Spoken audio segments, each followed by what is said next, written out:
हरियाणा के अंबाला में कांग्रेस की रैली, एक ही मंच पर राहुल प्रियंका के साथ दिखे भूपेंद्र हुड्डा और कुमारी शैलजा। जनसभा में बोले राहुल गांधी, हरियाणा में लड़ाई कांग्रेस और बीजेपी के बीच, छोटी छोटी पार्टियों का रिमोट बीजेपी के पास। राहुल गांधी ने किसानों का मुद्दा उठाया, कहा देश के कुछ अमीर किसानों का हक छीन रहे हैं। राहुल गांधी बोले गरीबों की जेब से धड़धड़ पैसा निकल रहा है, अडानी अंबानी की जेब में लगातार जा रहा है।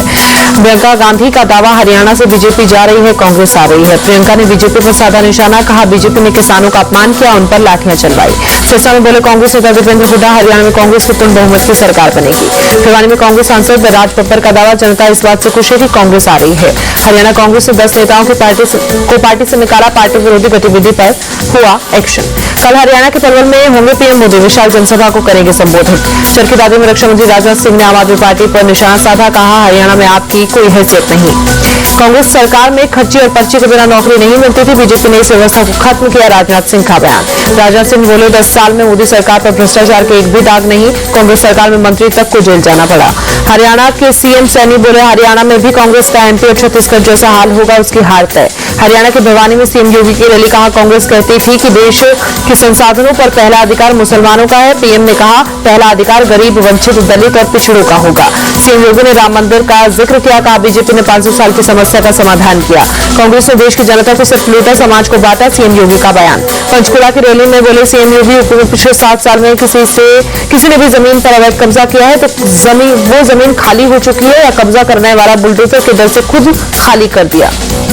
हरियाणा चुनाव को लेकर बोले उत्तराखंड सीएम धामी, हरियाणा में फिर से डबल इंजन की सरकार बनेगी, 10 साल में क्षेत्र में तेजी से विकास हुआ। फारूक अब्दुल्ला का दावा, जम्मू कश्मीर चुनाव नेशनल कॉन्फ्रेंस जीतेगी, बीजेपी हारेगी। जम्मू कश्मीर में कल तीसरे और आखिरी चरण का मतदान, 40 सीटों पर डाले जाएंगे वोट।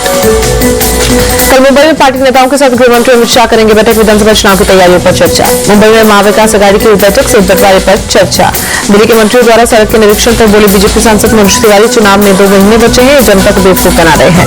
कांग्रेस चीफ खड़गे पर गृह मंत्री अमित शाह ने निशाना साधा, कहा खड़गे जी ने कहा था जब तक मोदी को नहीं हटाएंगे तब तक मैं जिंदा रहूंगा। अमित शाह ने कहा खड़गे जी ने बेवजह पीएम का नाम घसीटा, लेकिन हम चाहते हैं कि वो 2047 तक भारत को विकसित बनते देखे। अमित शाह को खड़गे ने दिया जवाब, कहा आप मणिपुर और आजादी को जनगणना पर ध्यान दें। नरेंद्र मोदी लंबे समय तक पीएम रहेंगे, मैं कामना करता हूं कि खड़गे जी 125 साल तक जिए। रक्षा मंत्री राजनाथ सिंह का बयान। मुस्लिम आबादी पर बयान देकर फंसे अमरोहा में सपा विधायक महबूब अली, पुलिस ने केस दर्ज किया। प्रयागराज में कांग्रेस के संविधान सम्मेलन में बवाल, कांग्रेस कार्यकर्ताओं ने चले जमकर लात घूंसे। मंच पर चढ़ने और नारा लगाने पर बवाल, सम्मेलन में यूपी कांग्रेस अध्यक्ष अजय राय भी मौजूद। बीजेपी नेता और एक्टर मिथुन चक्रवर्ती को मिलेगा दादा साहेब फाल्के अवार्ड, केंद्रीय मंत्री अश्विनी वैष्णव ने ऐलान किया। 8 अक्टूबर को 70वीं नेशनल फिल्म अवार्ड सेरेमनी में मिलेगा पुरस्कार, मंत्री अश्विनी वैष्णव बोले मिथुन दा की सिनेमाई यात्रा से पीढ़ियां परेगी।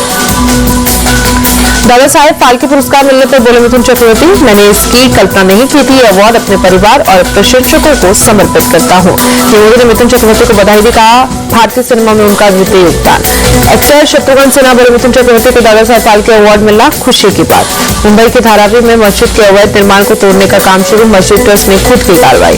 पुणे में महानगर निगम ने मस्जिद का अवैध निर्माण तोड़ा, बुलडोजर एक्शन के खिलाफ मुसलमानों का हंगामा।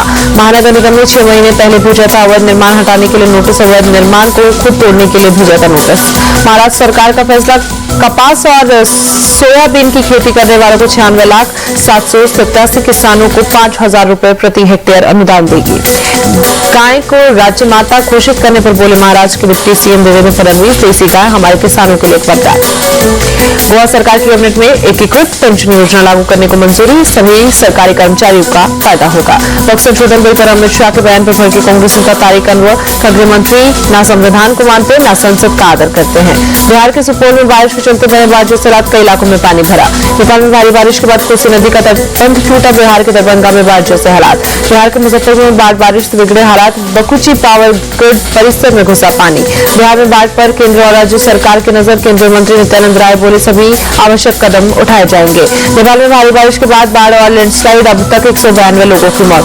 डॉलर के मुकाबले रुपए में 11 पैसे की गिरावट, अमेरिकी डॉलर की कीमत 83.80 पैसे पर।